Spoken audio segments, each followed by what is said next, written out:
Jadi ketidakpahaman. Menanjid Abdul Karim Al-Jili mengatakan dalam surah Ikhlas, katakan oleh Muhammad, dianya Muhammad itu Allah, engkau itu Allah. Muhammad yang telah tidak terlihat wujud dirinya habis oleh cahaya ma'rifat wujud diri Allah, sehingga Muhammad, maka wujud Muhammad itu tidak ada. Yang ada adalah wujud Allah. Kau Muhammad yang kaji ku Allah, nyampu tu Muhammad kaji ku Allah. Menyebunuh Allah kaji ke Muhammad, ya Muhammad kaji ke Allah. Salah ya. Jadi rupa MPU ide anjik kenya tetap pada adanya buku jamaah kata tu adik-adik saya mengembalikan Nabi kepada insan, kepada Muhammad. Makanya di dalam tasawuf atau kesufian ada istilahnya taraki dan tanazul.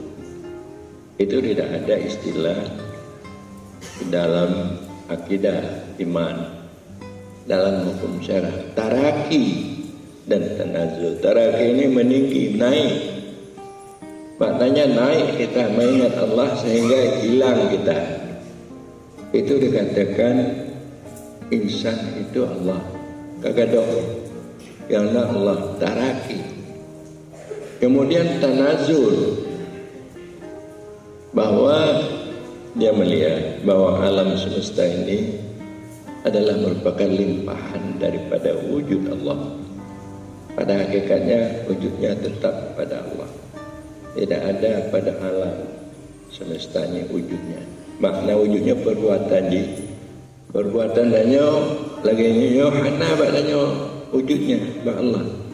Kemauan danyo menancit hana badanya ba Allah. Cuma limpahan daripada kemauan Allah baru nadanya berkemauan. Limpahan daripada perbuatan Allah baru nadanya berbuat.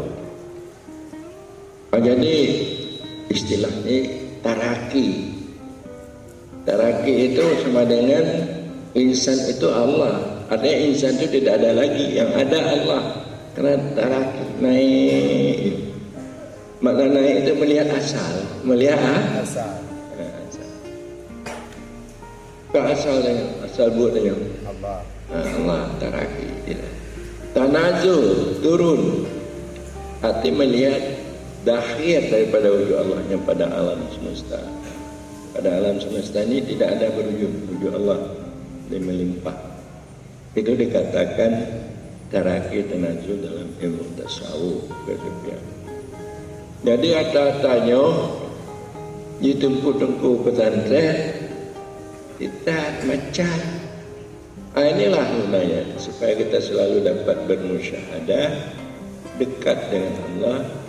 Mudah-mudahan dalam segala urusan tanya, baik ibadat tanya, muamalah tanya dibantu oleh Allah.